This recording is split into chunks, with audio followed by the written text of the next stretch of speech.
మన నామాన్ని బట్టి మీకు వందనం చెల్లిస్తూ ఈ బదినీహలి గ్రామంలో ఉన్న మీ పిల్లలతో కలిసి మీదైన మహాజ్ఞాన సముద్రం తండ్రి వినడానికి సిద్ధపడుతుండగా తోడుగా ఉండండి.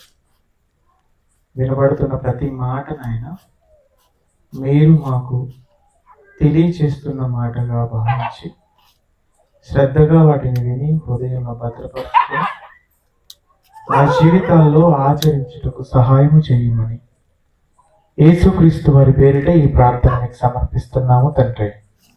ఆమేన్. దేవుని యొక్క వాక్యం పట్ల కూడి వచ్చిన దేవుని పిల్లలైన మీ అందరికీ మన ప్రభువును రక్షకుడైన యేసుక్రీస్తు వారి పేరిట నా వందనములను తెలియజేస్తున్నాను. జరుగుతున్నటువంటి కార్యక్రమానికి ఏర్పాటు చేయబడినటువంటి మన భక్తి జీవితానికి అవసరమైన మంచి అంశం నిజమైన బలవంతులు ఎవరు అని. ఈ సమాజం ధనవంతులని బలవంతులు అంటుంది. చూడడానికి 6 అడుగులు ఆశానుభావుడుగా ఉన్న వ్యక్తిని బలవంతుడు అంటుంది. అధికారం కలిగిన వారిని బలవంతుడు అంటుంది. అలాగే జనబలం కలిగిన వారిని కూడా బలవంతుడు అంటుంది. అంతేకాదు శరీర దౌష్యము కలిగినటువంటి వారిని కూడా బలవంతులు అంటుంది సమాజం. అసలు బైబిల్ ప్రకారంగా ఎవరు నిజమైన బలవంతుడు అనేది ఒక్కసారి మనం బైబిల్లోకి వెళ్ళి చూడగలిగితే చదువుకున్నటువంటి లేఖన భాగం యోబు గ్రంథం 36వ అధ్యాయము 5వ వచనం చూడండి. యోబు గ్రంథం 36వ అధ్యాయము 5వ వచనం. ఆలోచించుము, దేవుడు బలవంతుడు గాని ఆయన ఎవరిని తిరస్కారము చేయడు. ఎవరు బలవంతుడు అని యోబు గారు మాట్లాడుతున్నారు ఇక్కడ. దేవుడు బలవంతుడు. ఏమండి, దేవుడు బలవంతుడు అన్నప్పుడు 100% నిజం. ఆయన ఎంత బలవంతుడో తెలుసా? ఆయన ఈరోజు మనం అనుభవిస్తున్నటువంటి పంచభూతాలను, ఈ సృష్టిని ఎన్ని దినాల్లో కలిగించాడు? 6 దినాల్లో కలిగించాడు. 6 దినాలలో కలిగించినటువంటి ఈ సృష్టిని దేవుడు తలుచుకుంటే దీన్ని పూర్తిగా తీసివేయడానికి ఆయనకు అరక్షణం కూడా సరిపోతుంది. దానికి ఎందుకు? ఆయన బలవంతుడు కనుక. ఈరోజు మనుషులను భూమి మీద పుట్టించింది ఎవరు? దేవుడు పుట్టించాడు. పుట్టించింది ఆయనే, తీసివేసేది కూడా ఆయనే. ఆయనకు అసలు సాధ్యము కానిదంటూ ఏదైనా ఉందా అన్నప్పుడు ఆయనకు సాధ్యము కానిదంటూ ఏది లేదు. ఆయనకు సమస్తము సాధ్యమే. అందుకే ఆయన ఎవరన్నప్పుడు బలవంతుడు. నిజంగా దేవుడు ఎందుకండి ఆయన బలవంతుడు? దేనిని బట్టి ఆయన బలవంతుడు అని మనం అనొచ్చు అన్నప్పుడు ఆయనలో మనకు కనిపిస్తున్నటువంటి అనేక గొప్ప లక్షణాలు ఉంటే అందులో ప్రాముఖ్యమైనవి ఒక 3 మనకు కనబడుతుంటాయి. అవి ఏంటన్నప్పుడు 1 బుద్ధి, 2వది జ్ఞానం, 3వది వివేచన. ఆయనలో చాలా గొప్ప లక్షణాలు ఉన్నప్పటికీ ఈ 3 ప్రధానంగా మనకు కనబడుతుంటాయి ఆయన బలవంతుడు అని చెప్పడానికి. నిజంగా దేవుడు బుద్ధి కలిగిన వాడు అన్నప్పుడు బుద్ధి కలిగిన వాడు ఆయన, జ్ఞానం కలిగిన వాడు అన్నప్పుడు జ్ఞానము కలిగిన వాడు, వివేచన కలిగిన వాడు అన్నప్పుడు వివేచన కలిగిన వాడు. ఈ 3 ఆయనలో పరిపూర్ణంగా మనకు కనబడతాయి. ఇందులో మన మనుషులమైనటువంటి మన జీవితాల్లో కూడా మనం దేనికి ఎక్కువ ప్రాధాన్యత ఇస్తాం అన్నప్పుడు బుద్ధికి ప్రాధాన్యత ఇస్తాం. అంతే కదండి. అందుకే మాట్లాడుతూ కొన్ని సందర్భాల్లో ఏమండి భుజబలం కన్నా బుద్ధి బలం గొప్పదండి అంటాం. అంటే మనుషుల జీవితాల్లో కూడా బుద్ధి బలము చాలా గొప్పది అని దానికి ఎంతో ప్రాధాన్యత ఇస్తూ ఉంటాం మనం. నిజంగా బుద్ధి బలం ఎంత గొప్పది అని మనం ఒకసారి ఆలోచించగలిగితే చిన్నప్పుడు మనం చదువుకున్నటువంటి పాఠ్య పుస్తకాలలో చేర్చబడినటువంటి ఒక చిన్ని కథ. ఏమండి ఏంటి ఆ కథ అన్నప్పుడు సింహము కుందేలు కథ. మీలో ఎంతమంది చదువుకున్నారో నాకు తెలియదు, కానీ ఆ చిన్నప్పుడు పాఠ్య పుస్తకాల్లో ఈ కథ ఉండేది. ఏంటి అది అన్నప్పుడు, ఏమండి, అడవిలో ఎన్నో జంతువులు ఉండేవి. ఆ జంతువులతో పాటు కుందేలు కూడా నివాసం చేస్తూ ఉండేది. వాటితో పాటు సింహము కూడా అడవిలో నివసిస్తుంది. ఇది సింహం అనగానే వెంటనే మనకు వచ్చే మాట లేదా మనకు గుర్తొచ్చే మాట ఏంటి చెప్పండి? సింహం అనగానే అడవికి రాజు అంటాం. ఏమండి, సింహాన్ని చూడగానే ఏమండి అడవికి రాజు అండి అంటాం. ఎందుకు? అది ఎలా రాజు అయ్యింది అన్నప్పుడు దాని ఆకారం కావచ్చు, దాని గర్జిస్తున్న విధానం కావచ్చు, అది ఉంటున్న విధానాన్ని బట్టి అది రాజు. ఏమండి, అన్ని జంతువుల్లాగా ఉండదండి సింహం. మీరు ఒకసారి గమనించండి. దాని నడక ప్రత్యేకం, తన గర్జింపు ప్రత్యేకం, దాని చూపు ప్రత్యేకం, పంజా విసిరే విధానం కూడా ప్రత్యేకంగా ఉంటుంది సింహం. అందుకే దానిని రాజు అంటారు. ఆ అడవిలో ఆ జంతువులతో పాటు సింహం కూడా ఉంటుంది. కానీ సింహానికి ఆహారం కావాలి కదా బ్రతకాలంటే. దాని ఆహారం ఏది? జంతువులే. కనుక ఈ సింహం దానికి ఆహారం కావాలని ఆకలి వేసిన ప్రతిసారి ఏం చేస్తుంది అన్నప్పుడు కన్నుల ముందు కనబడుతున్నటువంటి ఏ జంతువు అయినా వేటాడుతుంది, క్రూరంగా చంపుతుంది, తింటుందట. అలా తింటున్నటువంటి ఆ సమయంలో అడవిలో నివసిస్తున్నటువంటి అనేక జంతువులన్నీ ఆ సంఘటనను చూసి వణికిపోతూ, భయపడుతూ, బిక్కు అంటూ బ్రతుకుతున్నాయి. ఆ సందర్భంలో ఏమండి ఆ జంతువులన్నీ కూడా కూర్చుని ఒక మీటింగ్ పెట్టుకొని అవన్నీ ఒక నిర్ణయానికి వచ్చి ఏంటంటే, ఎలాగో మనం అందరం కూడా ఏదో ఒక రోజు సింహానికి ఆహారంగా మారక తప్పదు, ఎలాగో మనం చనిపోక తప్పదు, దానికి ఆహారంగా మారక తప్పదు. కాబట్టి ఏ రోజు ఎవరో చనిపోతామో తెలియదని బిక్కుమంటూ బ్రతకడం కంటే మనం ఒక నిర్ణయం తీసుకుందాం. ఏంటో నిర్ణయం అంటే, ఒక్కొక్క రోజు దానికి ఆహారంగా మనమే మారిపోదాం అని అనుకునేట.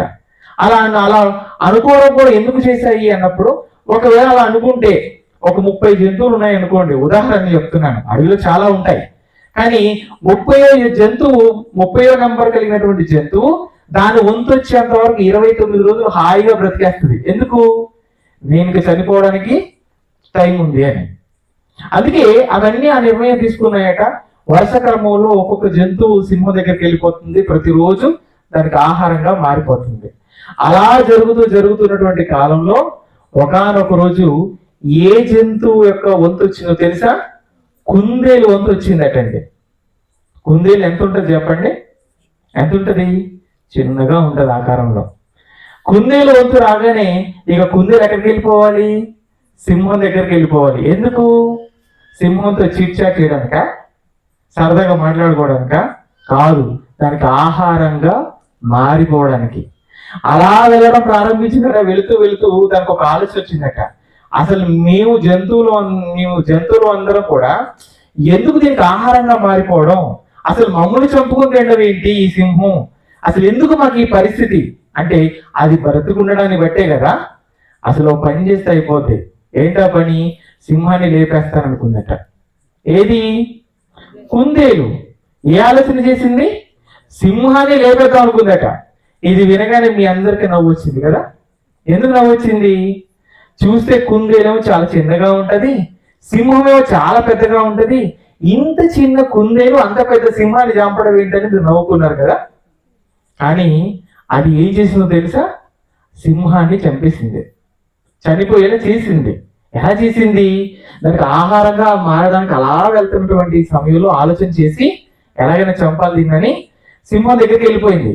వెళ్ళిపోగానే సింహం ఆ కుందేలు పట్టుకొని తినబోయేటప్పటికి వెంటనే ఒక్క మాట సింహం రాజా ఆగండి అనిందట కుందేలు.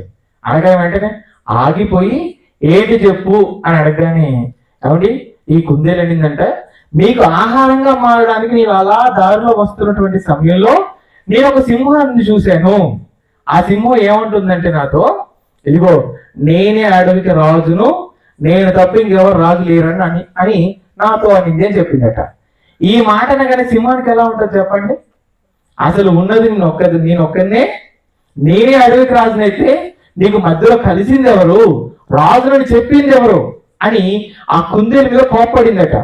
నా మీద కోప్పడడం ఎందుకు, ఒక్కసారి మీరు నాతో వస్తే నేను మీకు దాన్ని చూపిస్తాను అనదట. అలాగే పద అని చెప్పేసి కుందేలుతో పాటు సింహం బయలుదేరిపోయింది. ఎక్కడ తీసుకెళ్ళింది కుందేలు తెలుసా అండి? అక్కడ ఉన్నటువంటి ఒక బావి దగ్గర తీసుకెళ్ళిపోయిందట. తీసుకెళ్ళిపోయిన తర్వాత బావి దగ్గర నిలవబెట్టి, ఏది సింహం అన్నావు కదా చూపించాను, కానీ ఇగో ఈ బావిలో ఉంది అన్నదట కుందేలు. ఎప్పుడైతే ఈ సింహం అందులో ఉందో లేదో అని చెప్పి అందులోకి ఇలా తొంగి చూసిందో, తొంగి చూసినప్పుడు ఏం కనబడింది ఆ సింహానికి? నీటిలో దాని నీడ కనబడింది. కనబడగానే నువ్వు చెప్పింది నిజమే, ఇక్కడ సింహం ఉంది, ఎవరు నువ్వు అని గట్టిగా సింహం గర్జించిందట. అప్పుడు అందులో నుంచి ఏం సౌండ్ వచ్చిందో తెలుసా? ఎవరు నువ్వు అనిందట. నేను ఈ అడవికి రాజును అనిందట సింహం. తిరిగి అదే మాట వచ్చింది బయటికి, ఏమని? నేను అడవికి రాజును అన్నదట. నేనున్నది నువ్వు రాజు ఏంటంటే, నేనున్నది నువ్వు రాజు ఏంటంటే, ఈ సమయంలో ఎట్టి బస్సులకి నేను వదిలేదు లేదు, నేను చంపేస్తాను ఇందట. నిన్ను కూడా నేను వదిలేదు లేదు, నిన్ను కూడా నేను చంపేస్తాను అన్న మాట ఉందట. చాలా ఆవేశంతో ఊగిపోయింది. వస్తున్నాను నీ దగ్గర కంటే నేను కూడా వస్తున్నాను అనిందట. ఆ విషయంలో ఆలోచించకుండా సింహం ఏం చేసింది తెలుసా? ఆ బావిలో దూకేసింది. దూకగానే ఏమైపోయింది? సింహం చనిపోయింది. ఎప్పుడైతే సింహం చనిపోయిందో ఆనందంతో కుందేలు తన గుహ దగ్గరికి లేదా అది నివసించే చోటుకు వెళ్ళిపోయింది. ఏమండి, ముందు మనం కుందేలు సింహాన్ని చంపాలనుకున్నాను కానీ నవ్వాం కదా, కానీ సింహాన్ని కుందేలు చంపిందా లేదా? చంపింది. ఎలా చంపింది అన్నప్పుడు బుద్ధి బలంతో చంపింది. అంటే బుద్ధి బలం చాలా గొప్పది అన్నప్పుడు చాలా గొప్పది. అందుకే బైబిల్లో కూడానండి జరిగినటువంటి యథార్థ సంఘటన ఒక్కసారి మనం చూడగలిగితే మనకు ఒక చిన్న బాలుడు కనబడతాడు. ఏమండి, ఆజానుభావుడైనటువంటి ఒక వ్యక్తి కనబడతాడు. ఆ వ్యక్తిని కుందేలు ఎలాగైతే సింహాన్ని చంపిందో అలాగే ఆ వ్యక్తిని ఆ బాలుడు చంపేశాడు. ఇంతకు ఎవరా బాలుడు? ఆయన గురించి ఎక్కడ రాయబడింది? ఒక్కసారి అందరు బైబిల్ తెరిచి చూడండి. ఏమండి, సమూయేలు మొదటి గ్రంథం 17వ అధ్యాయము 14వ వచనం చూడండి. ఆయన ఎవరో అక్కడ రాయబడి ఉంటుంది. పెద్దవారైన ముగ్గురు పౌలు వెంటనే పోయిండ్రి గాని దావీదు బెత్లెహేములో నా తండ్రి గొర్రెలను మేపుచు గొర్రెనొద్దకు తిరిగి పోవచ్చు వచ్చుచున్నాను. ఎవరైతేను అంటే యెషీకు ఉన్నటువంటి కుమారులలో కనిష్ఠుడు, అంటే చిన్నవాడు. యెషీకు ఉన్నటువంటి కుమారులలో చిన్నవాడు ఎవరు అన్నప్పుడు కనిష్ఠుడు అంటే చిన్నవాడనే కదా అర్థం. ఎవరు? దావీదు గారు. దావీదు గారు చిన్నవాడుగా ఉన్నాడు. చిన్నవాడుగా ఉండి అతను చేస్తున్న పని ఏంటంటే గొర్రెలు కాస్తున్నాడు. తనకు కొన్ని గొర్రెలు ఉన్నాయి, వాళ్ళ నాన్న కొన్ని గొర్రెలు ఉంటే ఆ గొర్రెలన్నింటినీ రోజు అడుగు తీసుకెళ్తున్నాడు, చక్కగా వాటిని మేపుతున్నాడు, జాగ్రత్తగా ఇంటికి తీసుకొని వస్తున్నాడు. అంటే అతను చేస్తున్న పని ఏంటన్నప్పుడు గొర్రెల కాపరిగా ఉంటున్నాడు. అలా గొర్రెలు కాచుకుంటున్నటువంటి దావీదు తనకున్నటువంటి అన్నలు ఇది సౌలుతో పాటు సైన్యంలో చేరిపోయారు. సౌలు రాజు కింద సైన్యంలో చేరిపోయి సైనికులుగా పనిచేస్తున్నారు. కానీ ఆ సమయంలో ఏం జరిగిందంటే ఆ తర్వాత ఏమండి ఫిలిస్తీన్లకు అలాగే ఇశ్రాయేలుకు ఒక యుద్ధం జరుగుతుంది. యుద్ధం జరుగుతున్నటువంటి సమయంలో తన అన్నలందరూ కూడా యుద్ధ భూమిలో ఉన్నారు. అప్పుడు యెషయాకు ఒక ఆలోచన వచ్చింది. ఏంటి ఆలోచన అన్నప్పుడు అక్కడ యుద్ధ భూమిలో కొడుకులు ఉన్నారు కదా, కొడుకుల యొక్క క్షేమ సమాచారాన్ని తెలుసుకోవాలి అని. నిజంగానండి, యుద్ధంలో ఉన్నటువంటి కొడుకుల యొక్క క్షేమ సమాచారాన్ని తెలుసుకోవాలని యెషయాకు ఎందుకు అనిపించి ఉంటుంది? ఒక్కసారి మీరు ఆలోచించండి. ఎందుకు అనిపించి ఉంటుంది తెలుసా? కన్న తండ్రి కనుక. ఏమండి, తండ్రి ఎవరి గురించి ఆలోచిస్తారు ఎప్పుడు? మీరు చెప్పండి. మీరు తండ్రులుగా ఉన్నారు కదా, తల్లులుగా ఉన్నారు కదా, మీరు ఎప్పుడు ఎవరి గురించి ఆలోచిస్తారు అన్నప్పుడు మీ కన్న పిల్లల గురించి మీరు ఆలోచిస్తూనే ఉంటారు కదా. ఏమండి, చాలా మంది తల్లిదండ్రులు తమ పిల్లలను హైదరాబాద్ పట్టణంలో కానీ లేదంటే బెంగళూరు పట్టణంలో కానీ అక్కడ పెట్టి చదివిస్తూ ఉంటారు. చదివిస్తున్నటువంటి ఆ సమయంలో ఏమంటే ఇంటి దగ్గర తల్లిదండ్రులు వీళ్ళ పనిలో వీళ్ళు ఉన్నప్పటికీ కూడా వీళ్ళ మనసంతా ఎక్కడ ఉంటుందో తెలుసా? పిల్లల మీదే ఉంటుంది. ఎలా ఆలోచిస్తూ ఉంటారు అన్నప్పుడు చేయని పనికి వెళ్ళిపోయినా, ఉద్యోగానికి వెళ్ళిపోయినా, లేదంటే ప్రైవేట్ జాబ్ చేసుకుంటున్నా, ఎక్కడ ఉన్నా సరే తల్లిగా తండ్రిగా నా బిడ్డ అక్కడ ఎలా ఉన్నారో, సరిగా తింటున్నారో లేదో, మంచి ఆరోగ్యంగా ఉన్నాడో లేదో, చదువుకుంటున్నాడో లేదో, తన స్నేహితులు ఎలాంటి వారో, ఎవరితో తన స్నేహం చేస్తున్నాడో, ఎవరితో తిరుగుతున్నాడో, తన పరిస్థితి పూర్తిగా ఎలా ఉందో అని ఎప్పుడు కూడా తన పిల్లల పైనే ధ్యాస ఉంటుంది. ఎవరికి? తండ్రికి, తల్లికి. ఎందుకు? ప్రేమ కదండి. కానీ చాలా మందికి ఈ ప్రేమ అర్థం అవుతుంది అంటే చాలా మందికి అర్థం కాదండి. అవునండి, తల్లిదండ్రులైన వాళ్ళ ప్రేమ చాలా మంది పిల్లలకు అర్థం కాదు. చాలా మంది చూడండి, తల్లి గాని తండ్రి గాని అన్నం తిన్నవారని అడిగితే తినాలే అని కదులుకుంటారు.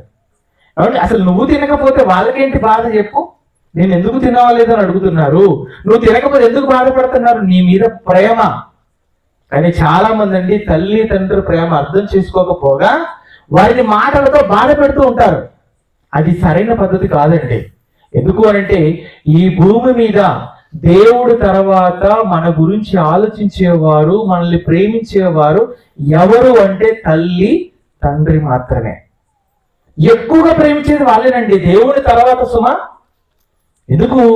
కన్నవాళ్ళు గనుక, చిన్నప్పటి నుంచి మన విషయంలో ఎన్నో జాగ్రత్తలు తీసుకున్నవారు గనుక, మన మలమూత్రాలు శుభ్రం చేసిన వారు గనుక, మనకు జ్వరం వచ్చినా ఆరోగ్యం బాగోలేకపోయినా చేతుల్లో ఎత్తుకొని అర్ధరాత్రి కూడా సరైన వస్తువులు లేకపోయినా భుజం మీద వేసుకొని కిలోమీటర్ల దూరం ప్రయాణం చేసి హాస్పిటల్లో చూపించిన వారు కనుక, మధ్యరాత్రులు లేచి నువ్వు ఏడుస్తుంటే భుజాన వేసుకొని జోలపాడి నేను నిద్రపుచ్చిన వారు కనుక, ఇంకా చెప్పాలంటే తల్లిదండ్రుల కంటే బిడ్డలంటే ప్రేమ అనడం కంటే పిచ్చండి.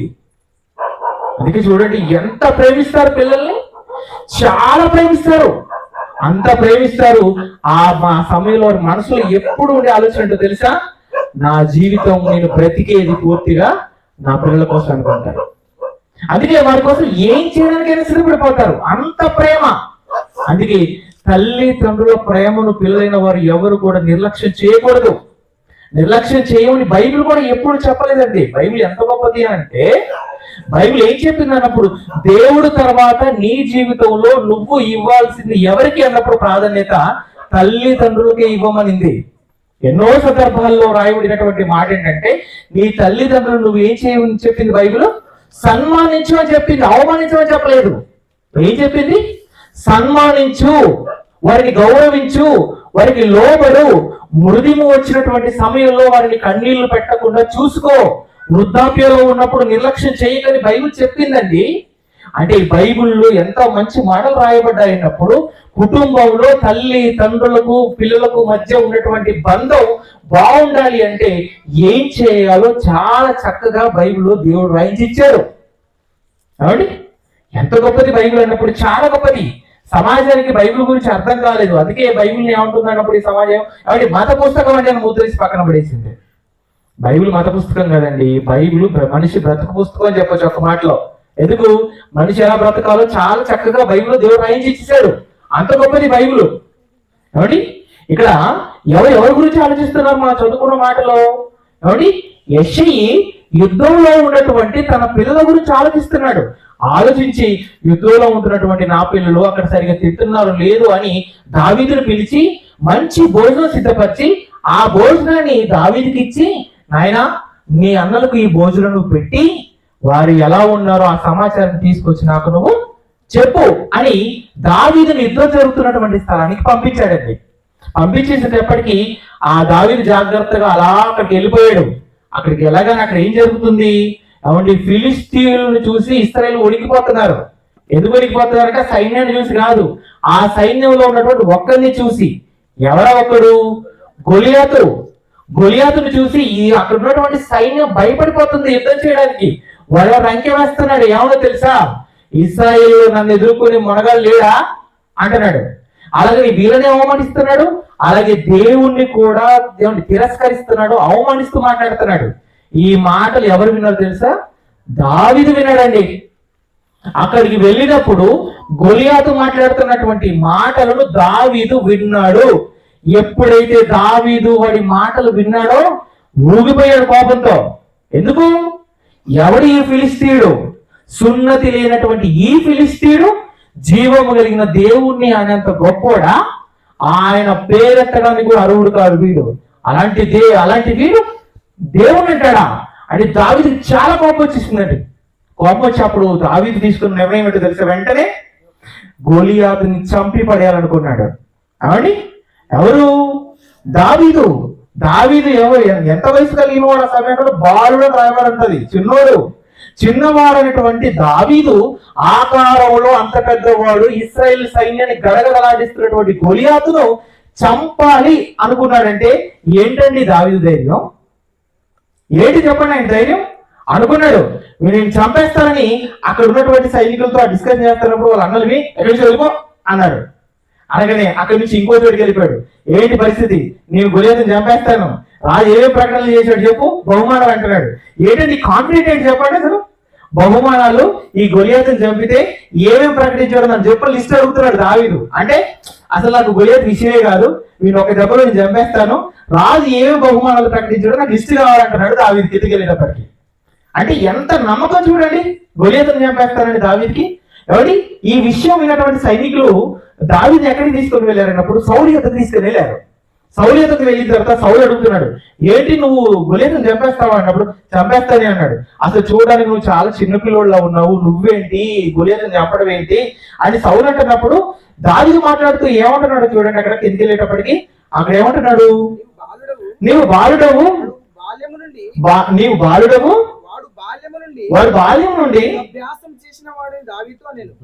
విద్యాభ్యాసము యుద్ధాభ్యాసము చేసిన వాడని దావీదుతో అనెను.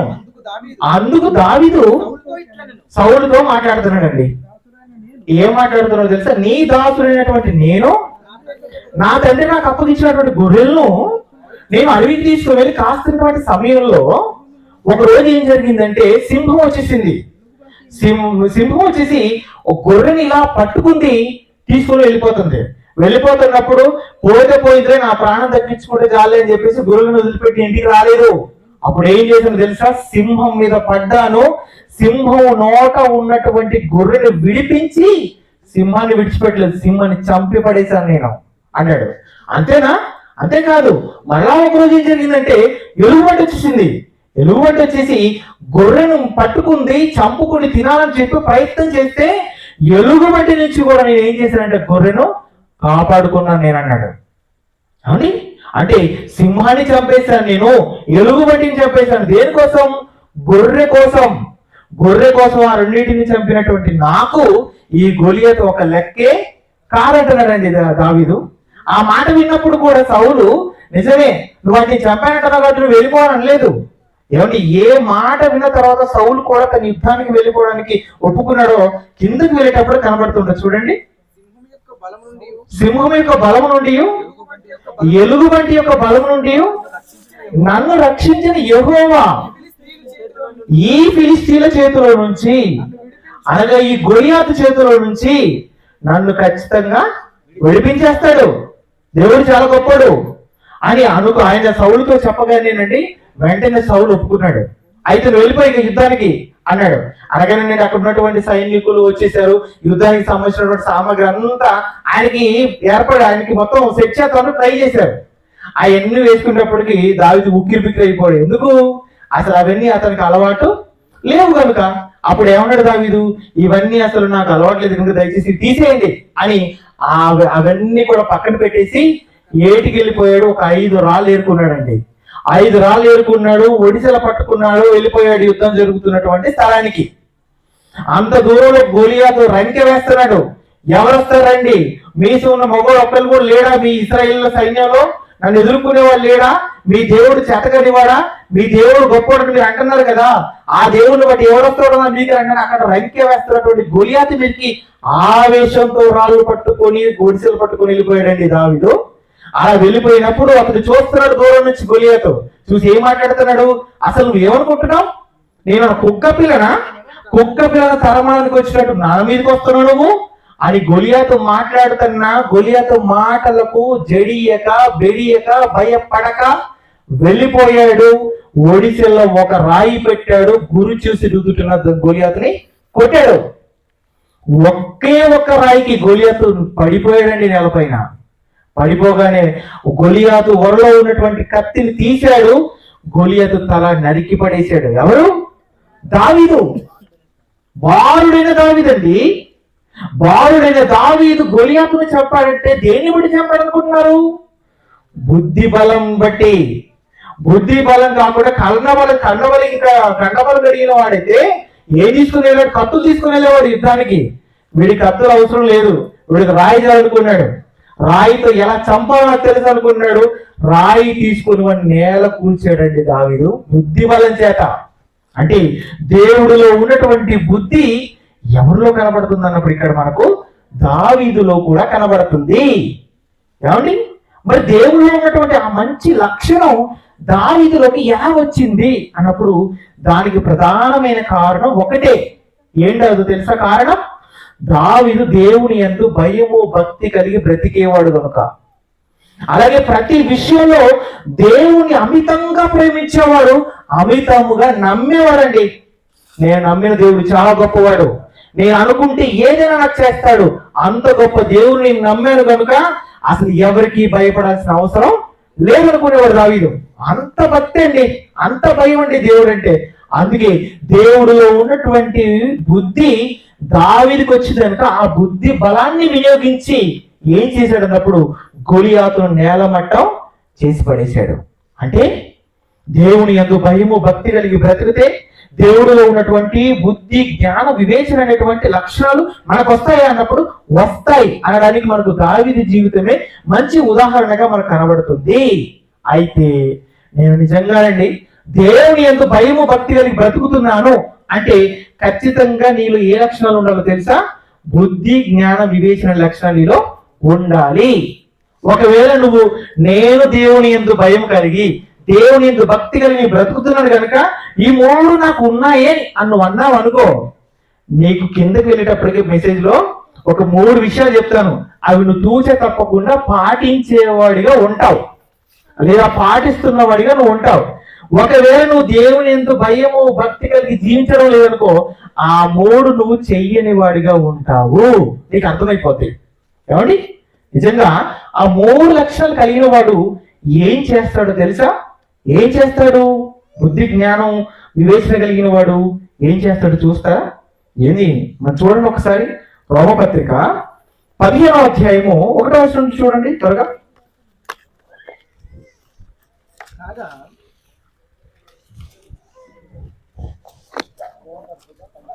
ఈ 3 ఉన్నతమైన లక్షణాలు కలిగినటువంటి దేవుడు బలవంతుడని మనం చదువుకున్నాం.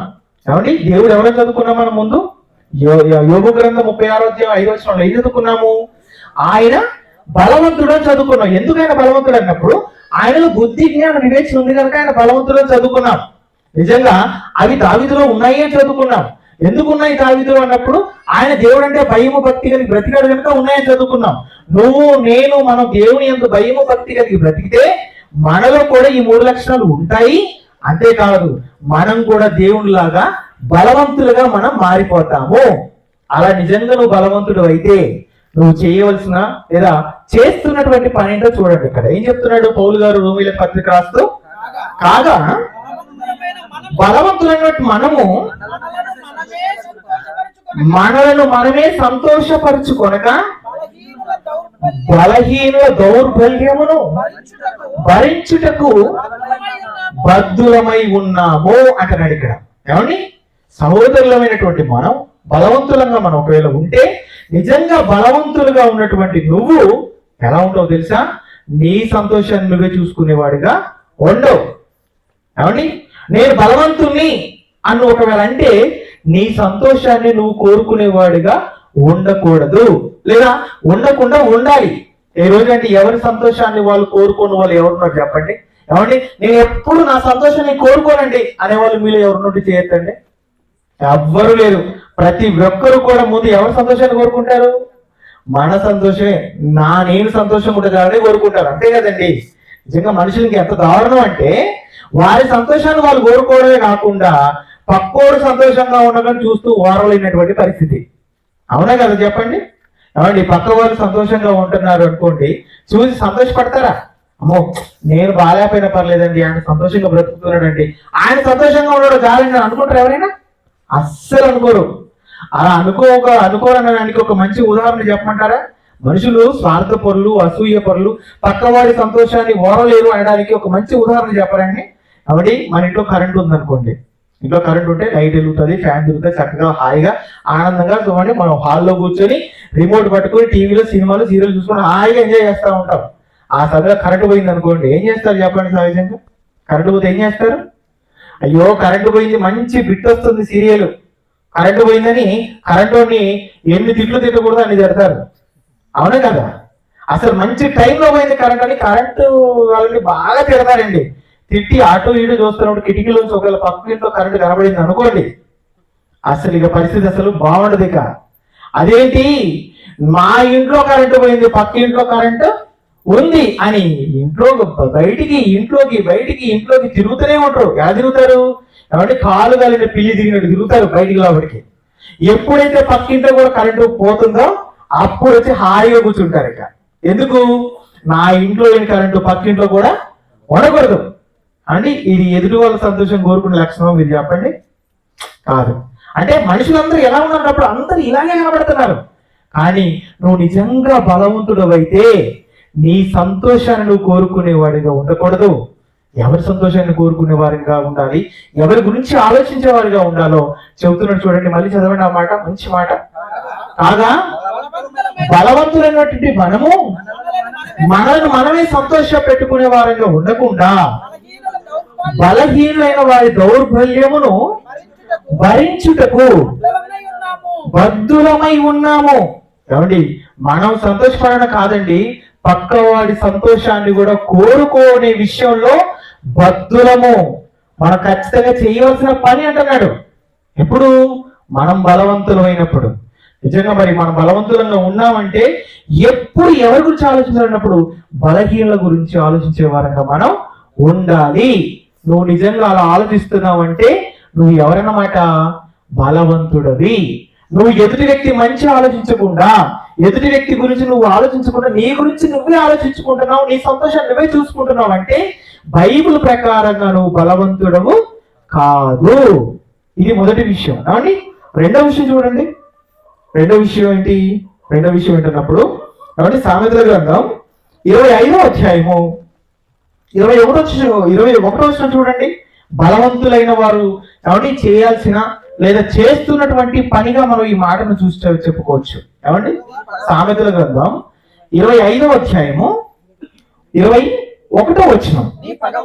నీ పగవాడు ఆకలి కొనిన ఎడల వానికి నువ్వేం చేయాలో తెలుసా? భోజనము పెట్టాలి. దప్పికొంటే వాడికి దాహానికి నీళ్ళు ఇవ్వాలి అని చెప్తున్నాడు. ఏమంటే ఇక్కడ రెండు విషయాలు చెప్తున్నాడు. ఏంటా రెండు విషయాలంటే, నువ్వు ఎవరినైతే శత్రువుగా అనుకుంటున్నావో లేదా నిన్ను శత్రువుగా ఎవరైతే అనుకుంటున్నారో అలాంటి వాడికి ఆకలితో ఉన్నప్పుడు అన్నం పెట్టాలి, దాహంతో ఉన్నప్పుడు నీళ్ళు ఇవ్వాలి అన్నాడు. నిజంగా ఇది అసలు జరిగే పని అంటారా? మీరు చెప్పండి. ఏమండి, జరిగే పనేనా? అసలు శత్రువు అయిన వాడిని ఇంటికి పిలుస్తామా మనం? నీళ్ళు ఇస్తామా? అన్నం పెడతామా? అంత దూరం అంత గొప్ప వాళ్ళమే మనం కాదు. ఏమండి, శత్రువు అనుకున్నవాడు అలాగా వీధిలో నుంచి వెళ్తున్నాడు అంటేనే మనం ఎలా ఉంటుందో ఆ సమయంలో మన పరిస్థితున్నప్పుడు ఏమండి పనులు పట్టపట్ట గురికేస్తా ఉంటాం, కళ్ళు ఎరిపెక్కిపోతా ఉంటాయి. అసలు నా చేతులు ఇప్పుడు గొడ్డలుగా లేదు కానీ ఉంటే మాత్రం నేసేసేవని అన్నట్టు ఉంటుంది మన పరిస్థితి.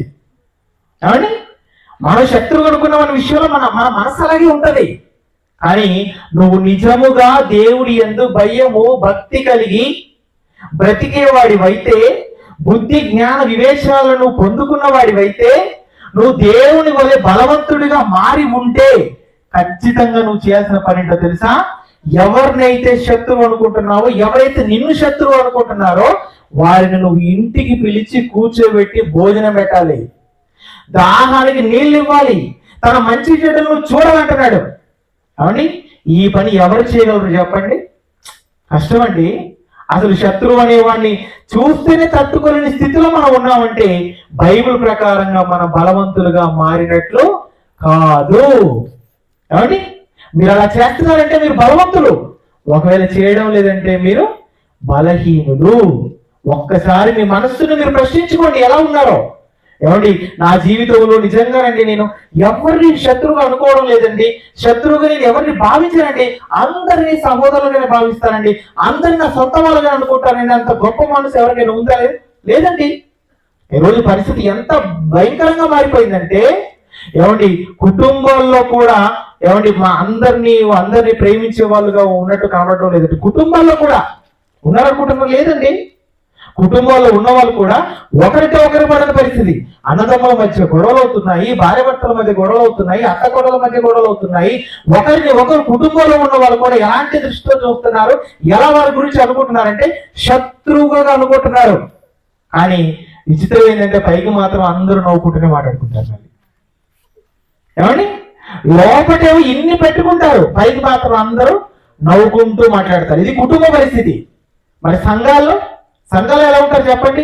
సంఘములు నుండి కనబడగానే అందరూ తలకింతికేసి 2 చేతులు జోడించి వందనాలు కాగానే మీరు ఆనందంతో పొంగిపోతారు. కానీ లోపల ఏముందో తెలుసో 100 ఉంటాయి నీ గురించి తప్పుగా. 100 అని అర్థం. అంటే నీ గురించి 100 ఉన్నాయి రా అని. పైకి మాత్రం నవ్వుకుంటూ వందనాలు చెప్తారు. ఏమండి, అసలు క్రైస్తవ సంఘాల పరిస్థితి కూడా చూస్తున్నప్పుడు అంటే నిజంగా చాలా బాధ అనిపిస్తుంది. ఎందుకు? ఎవరు అందరూ ఒకే సంఘానికి వస్తున్నారు, ఒకే రొట్టె తీసుకుంటున్నారు, ఒకే ద్రాక్షరసం తీసుకుంటున్నారు, కానీ అందరి మనసులు ఒక్కటిగా లేవు. ఎక్కడున్నారండి నిజంగా ఒకటిగా చెప్పండి? లేరు. ఒకరంటే ఒకరికి పడదు. ఒకే సంఘానికి వస్తారండి మళ్ళీ. కాబట్టి సంఘంలోకి వచ్చేసరికి గేటు దగ్గరికి రాగానేనండి అక్కడ ఒక ఆమెను చూస్తుంది. ఈవిడ చూసి వచ్చిందా ఈరోజు ఆమె అంటది. మూతి ఇడి తిప్పుకొని వెళ్ళి ఏ మూలలో కూర్చుంటది సంఘంలో. ఆమె మూతి ఇడి తిప్పుకొని ఆ మూలలో కూర్చుంటది. కాబట్టి వందనాలు చెప్పుకోవడం ఉండదు, మాట్లాడుకోవడం ఉంటుందండి. ఎక్కడ? సంఘంలో. ఇది నీకు సరైనదేనా? ఇది సరైన లక్షణమేనా? కాదండి. అందరూ కలిసిమెలిసి ఉండాలి. ఒకరి పట్ల ఒకరు యథార్థమైన ప్రేమలు చూపించుకోవాల్సిన చోట కూడా కక్షలు పగలు. నిజంగా ప్రభువు మనకు చేసినటువంటి గొప్ప మేలు తెలుసా? నిజంగా అందరూ ఆయన పాదాలకి శిరస్సు నమస్కరించాలి. ఏంటో మేలు తెలుసా? మీరు ఎట్టి పరిస్థితుల్లో ఎన్ని గొడవలైనా కత్తులు కొట్టుకుని పొడుచుకోవడం, గొడ్డలతో నరుక్కోవడం చేయొద్దన్నాడు ఆయన. అది కానీ చెయ్యండి అని అంటే అసలు సంఘాల్లో మొత్తం రక్తపాతమే ఇప్పటికిప్పుడో. ఏది పొడుచుకునే వాళ్ళే, నరుక్కునే వాళ్ళే. కానీ దేవుడు దానికి పర్మిషన్ ఇవ్వలేదు. అందుకు అండి ఆగుతున్నారు, అంత కక్షలు పెట్టుకుంటున్నారు. ఇది మంచిదంటారా చెప్పండి? మంచిది కాదు.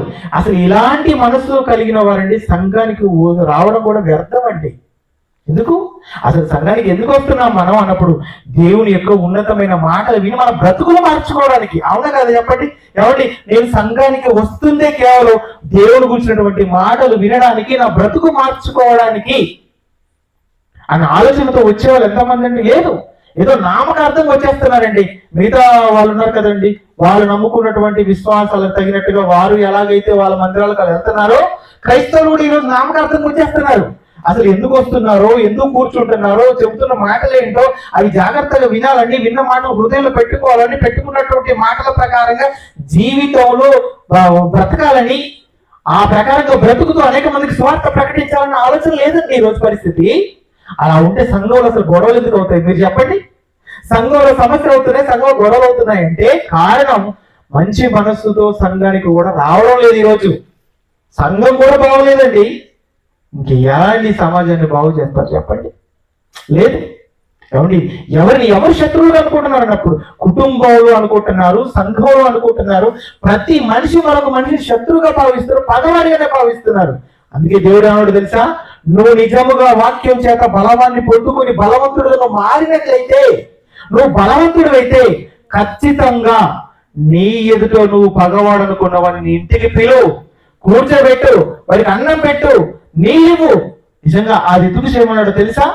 అలా చేయడం వలన నిన్ను వారి శత్రువుగా అనుకున్నా సరే ఏమైపోతాడో తెలుసా? మనసు మార్చుకొని మిత్రుడుగా మారిపోతాడు. అంతే కదండి? ఒక అడుగు మనం ముందుకేస్తేనే కదండి అవతల వ్యక్తిలో మార్పు వస్తుంది. బిగుసుకొని ఎక్కడ వల్ల అక్కడే ఉంటే ఎలాగండి మార్పు వస్తుంది చెప్పండి?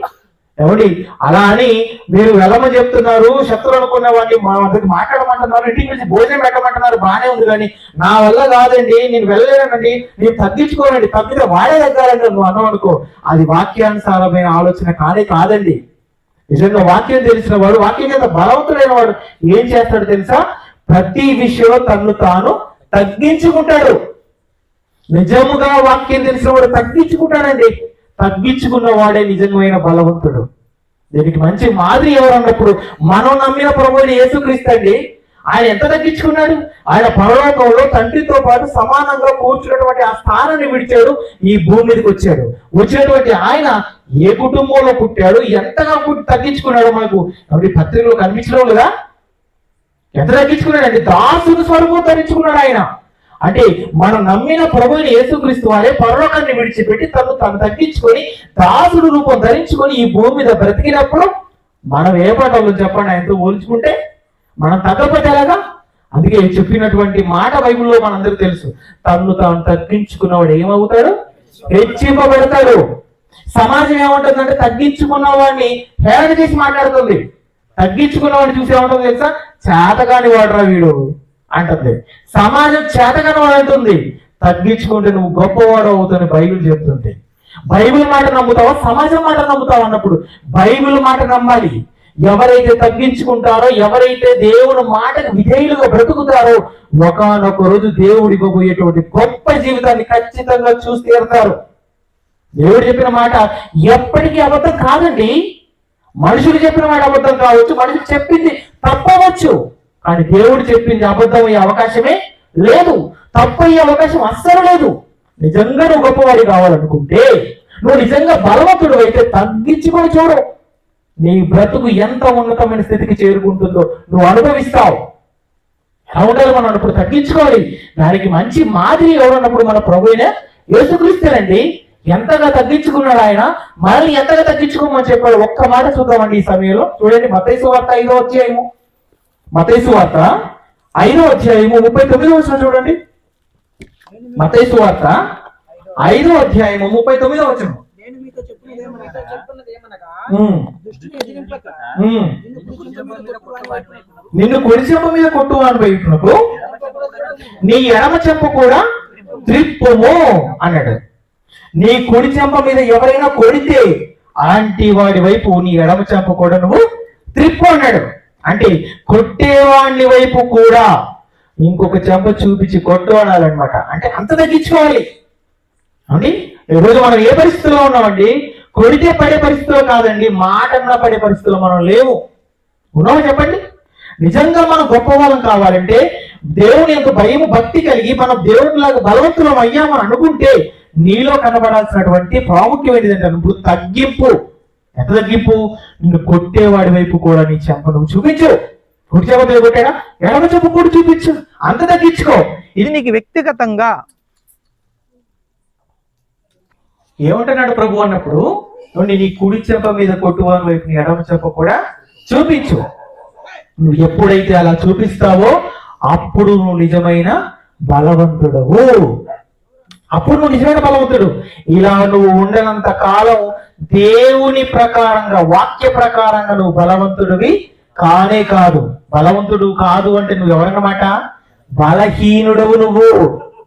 లేదంటే బలవంతునిగా ఉంటానండి అని అంటే ఈ మాట నీ జీవితంలో నువ్వు ఖచ్చితంగా పాటించాలి. తగ్గించుకొని జీవించు.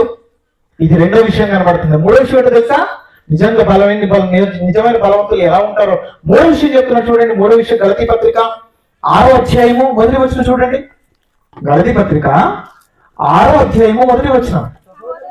సహోదరులారా, ఒకటి ఏ తప్పిదోములోనైనను పడిన ఎడల ఆత్మ సంబంధులైన ప్రతి వాడు తాను శోధింపబడునేమో అని తన విషయమై చూచుకొనుచు సాత్వికమైన మనస్సుతో అట్టి వాణిని మంచి దారికి తీసుకొని రావలెను అన్నాడు. ఎవరు? ఇదిగో నీ సహోదరులు ఎవరైనా ఒకవేళ ఏదైనా తప్పు చేసి తప్పులో పడిపోతే నువ్వు వాడిని చూసి నవ్వకూడదు. తప్పులో పడిపోయిన వాడిని చూసి నవ్వకూడదు. ఈరోజు సమాజం ఏం చేస్తుందంటే తప్పు చేసిన వాళ్ళని తోరణాడుతుంది. అవును కదా చెప్పండి.